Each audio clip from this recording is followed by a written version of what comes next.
and welcome to today's video. Today we're going to be talking about 15 things that I no longer spend money on or have never spent money on. So my hope for this video is that it will give you guys some inspiration on some things that you can save money on or cut back on so that you can pay off debt or build up a savings either for a down payment on a house or whatever it is that you want to do with your life. So for a little bit of context, my husband and I are currently paying off my student loans and we only have about $8,000 left. We started with, I believe the total is gonna be like $55,000 or something like that. So we've definitely made some headway in the past 3 years. So we know a thing or two about tightening our belts and saving money in areas that we can. So with that being said, let's go ahead and go on to the first thing, duplicate items. And what I mean by this is if you are the person that has 75 bottles of shampoo in your shower, you are wasting your money on all of that shampoo that's just sitting there. And this goes for makeup products, it goes for food items, it goes for literally anything that you eventually will need to buy a replacement of. Buy the thing that you need, and when you are almost out of that, go and purchase another one. Don't be tempted to buy another product because you think you need a backup sooner than that, or you just see some flashy packaging in the store and it just excites you. If you already have shampoo, don't buy a second shampoo because you don't need it and you're wasting money. One way that you can do this is to always make sure that you don't open a new product until you finish the other product. We do that with our food, we do that with all of our cosmetics and that sort of thing, and it really just helps you to make sure that you are actually using up every single item that you have and not wasting that money on those items. And number 2 is also kind of along those same lines. It is a million different cleaning products. Honestly, you can clean just about everything in your house with vinegar and baking soda. And what you can't use for that, just buy some sort of generic multi-surface cleaning spray or something like that. You don't need a different thing for your kitchen sink and a different thing for dusting and a different thing for cleaning your windows. You can just use vinegar for that. And a different thing for cleaning your floors. You just use a multi-purpose spray or use vinegar. It will save you a lot of space in your cabinets, and it will also save you a lot of money without purchasing all of those items. The next thing is cooking spray. So like those aerosol Pam cooking sprays, you do not need to buy those. All you need to do is buy a simple spray bottle and just put whatever oil you want in there, whether that be canola, olive oil, avocado oil, whatever it is that you use and you like the taste of, just stick that in a spray bottle, and anytime you would normally use that aerosol bottle, you can just use your spray bottle. It's definitely a lot cheaper and it's better for the environment because we all know aerosols are not good for the environment. The next item is shaving cream. I honestly hate using shaving cream. I don't like the way that it like sticks to your razor and it just is not a good vibe for me. So I've never used shaving cream. I always either just use conditioner or shampoo. Both of those work perfectly fine and I am never bothered by it. I think they work better, honestly. The next thing is new clothing. Now, I'm not gonna say that I never buy new clothing. However, I always make sure that I go to a thrift store first to see if I can get the item before I purchase it new. And yes, even if you like shopping online, you can do that. You can use ThredUp. That's a great resource if you want to do some thrifting online. It is so much cheaper than buying things new. It's better for the environment because somebody doesn't have to make the new item. You can honestly find some really cool pieces thrifting. Always make sure that you check to see if you can find something thrifted, and if you absolutely cannot, then go ahead and purchase it new. But don't have new clothing be your first step. The next one is a gym membership. Now, this may not work for everyone. I love working out. I honestly would have never thought that I would have this on the list, but currently I do not pay for a gym membership because I am able to use my apartment gym. Obviously, I realize not everyone has an apartment gym, but if you are really looking to cut back in some areas, it is possible to get a perfectly good workout not in a commercial gym.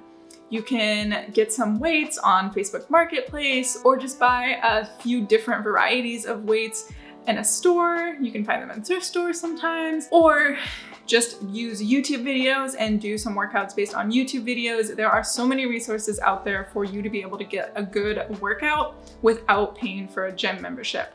Also, look into free classes in the area. Most workout studios do offer like maybe like a week of free classes. So if you're looking to really cut back, but you still want to be able to get a good workout, if you live in a place that has a lot of workout studios, you could probably go like a month or two without having to pay for workout classes. So look into that. Basically what I'm saying is get creative and figure out if there's some other ways that you can work out so that maybe you can pause your gym membership or not have one for a very long time. Also, I will say when I was in college and honestly just out of college as well, I did work at a gym as a part-time thing, which gave me a free gym membership. So if that is something that you are really dedicated to, it is possible to get that for free by just picking up maybe a shift a week or something like that.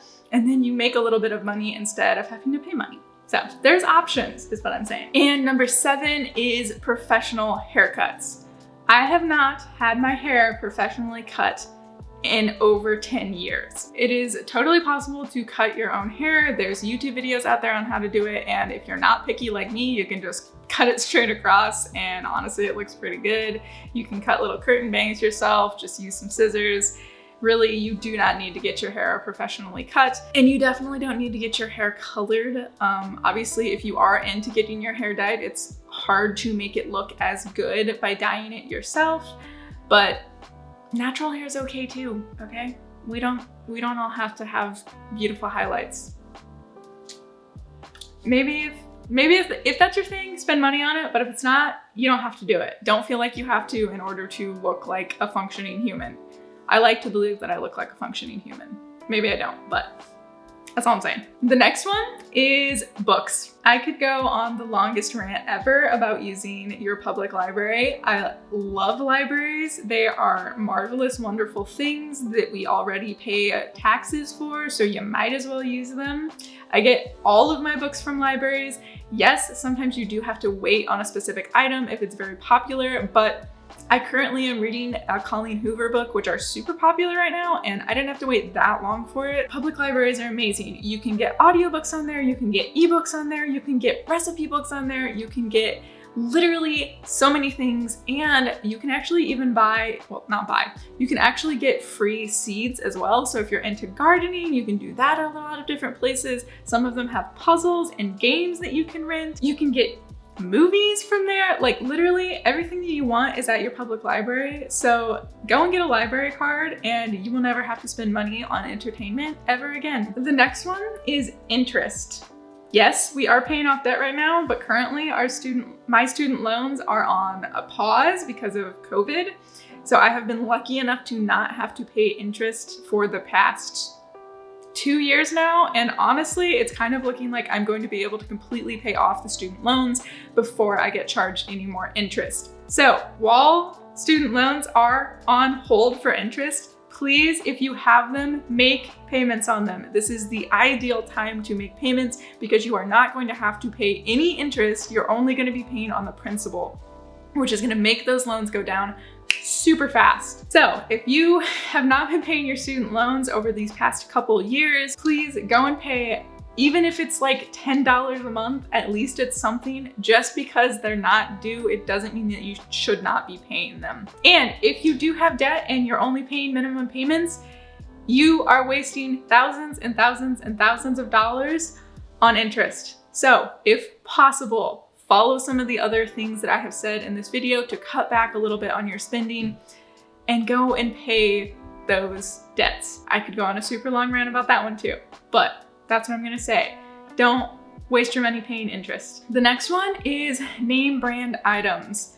I grew up in a household that did not buy name brand items. That's just kind of the way of life that I have lived forever. Almost everything that you buy is pretty much the same thing if you buy it name brand versus generic brand. We shop at Aldi most of the time, which kind of only has those like generic brand things, which is great. It's just a great way to save money. Why would you spend $5 on Reese's Puffs when you could spend $3 on peanut butter puffs? I don't know, they taste about the same to me, so why are you wasting it? Yes, it's only a little bit, but it does add up over time. So when possible, buy the generic brand. The next one is the perfect temperature inside your home. Yes, it is more comfortable for it to always be 70 degrees inside your home, but you can be perfectly comfortable if anywhere from like 62 to like 76 maybe. Anywhere in there, just either throw a blanket on or strip down as much as you can and you're pretty comfortable. That is something that Brandon and I did this winter, is we basically did not use the heat at all for like the last 2 months of winter, just honestly to see how much money we could save. And we saved like, I think it was like $200 a month. So did it get cold? Yeah, it got down to like 63, 62 degrees. Did we survive? Yeah, it was fine. And it is so much better for the environment, as with a lot of things that help you save money. So consider maybe expanding that range a little bit of comfort, just so you can save a little money. It's totally worth it, I promise. The next one is eating lunch out at work. In my adult life, I've now been graduated for almost 4 years. I have not bought a single lunch out at work. Even if that was the norm, my first job out of college, it was totally normal for the guys to get lunch out, and I just never did. I always packed my lunch. I just don't buy lunch out. I like to be able to know what I have packed for that day. I like to not spend the extra money on something. It's honestly easier for me. You know, I don't have to worry about where I'm gonna go. I don't have to think about it. I just make my meal prep on Sundays, have that for the week, and it totally works well for me. Get yourself a cute little lunchbox, get yourself a little cooler thing to go in it, and just pack your lunch every day. Even if people make fun of you and think that you're weird for doing that, it's okay.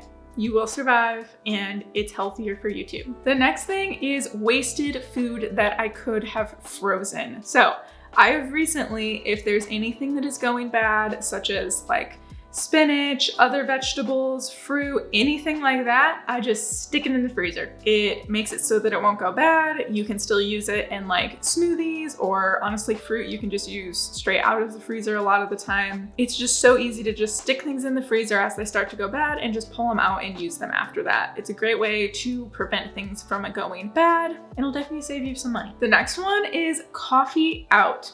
In college, I literally bought a cup of coffee like every single day. Like, it was kind of insane. I was literally known as the toffee nut girl because I really like toffee nut in my coffee at Starbucks.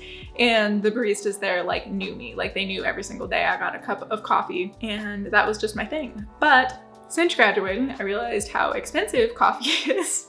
And I have just, honestly, I cut out caffeine at the beginning of the pandemic, and I don't really even drink coffee anymore. I know, it's shocking. Like, I'll get decaf coffee every now and then, and most of the time I just drink tea or make decaf coffee at home. Like, you can live without getting coffee out.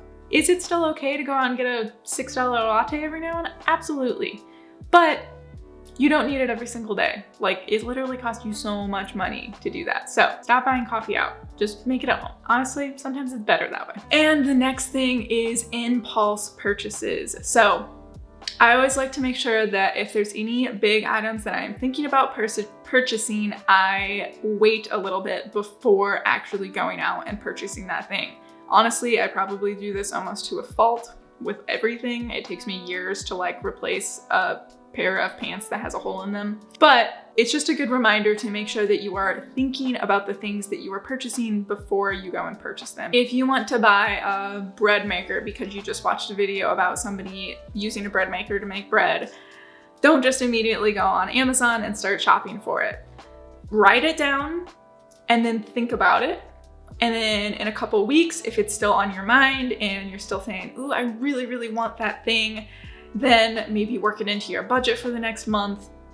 That's the biggest tip I have, honestly, is working it into your budget for the next month. Don't just be like, oh, I have this money to spend. And if that's in your budget, that's fine. Just really think about it before you go and use that money. Which is why budgeting is so important, because it forces you to think, where does this fit into my budget? If it doesn't fit into my budget, how will it fit into next month's budget? But I could go on about that more. But basically, wait a little bit before you purchase items that just kind of pop into your head. And those are my 15 items that I no longer spend money on, or I have never spent money on. If you guys liked this video, please make sure that you let me know that. If you would like me to do more finance related videos, make sure that you let me know that too. I really like talking about finance. I am super passionate about paying off debt and building savings and not just living paycheck to paycheck when possible. Obviously, I know there's situations where that is the case and it just kind of is the way things are, but when possible, it's always good to pay off that debt and make sure that you have a savings. Please make sure that you're subscribed if you made it this far into the video. I post content about finance things, working 9 to 5. I work in social media marketing and 9 to 5, so if you're interested in that, make sure you stick around. I also post a lot about like fitness and living your best, healthiest life. I do recipe videos sometimes. And yeah, basically just anything that I am interested in and am passionate about, I will talk about on here. If there is anything specific that you guys want to hear about, make sure that you let me know. I always like hearing from you guys on topics that you would like me to discuss, so please make sure that you let me know. And with that, I will see you guys in the next one.